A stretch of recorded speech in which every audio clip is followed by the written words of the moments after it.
नमस्कार. वृत्तरत्न नवमहाराष्ट्र न्यूज मध्ये आपलं सहर्ष स्वागत आहे. धर्म विचारून रोहनवर अमानुष मारहाण, खामगाव बंद, वंचित बहुजन आघाडीचा पुढाकार.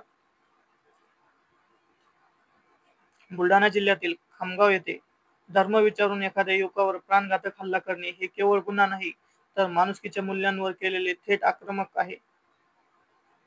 अशा शब्दात संतप्त प्रतिक्रिया उमटत असताना खामगाव शहर आज पूर्णपणे कडकडीत बंद राहील. रोहन पैठणकर या बौद्ध युवकावर खामगाव येथे धर्म विचारून बेदम मारहाण करण्यात आली. या क्रूर घटनेच्या निषेधार्थ आज वंचित बहुजन आघाडीच्या वतीने खामगाव बंदची हाक देण्यात आली होती. खामगाव बंदला शहरातील नागरिक, व्यापारी आणि सामाजिक संघटना उत्स्फूर्तपणे प्रतिसाद देत आहेत. खामगावचा रस्तोरस्ती आज रोषणाईऐवजी रोषाने भरलेला दिसून आला. वंचित बहुजन आघाडीने पोलीस प्रशासनाला निवेदन देत कडक शब्दात चेतावणी दिली.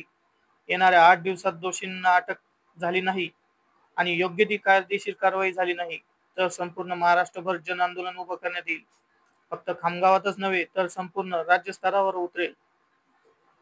वंचित बहुजन आघाडीचे स्थानिक कार्यकर्ते म्हणाले, हा हल्ला धर्मावर नाही तर संविधानावर आहे.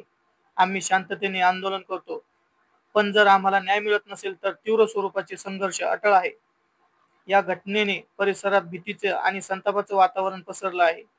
पोलिसांनी त्वरित आरोपींना अटक करावी आणि घटनेची सखोल चौकशी करून न्याय द्यावा, अशी जोरदार मागणी वंचित बहुजन आघाडीच्या कार्यकर्त्यांनी केली आहे.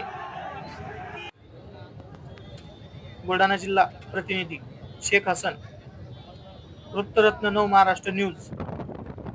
मुख्य संपादक सागरजी रोकडे, सहसंपादक संदेशजी भालेराव, कार्यकारी संपादक रितेशजी साबळे.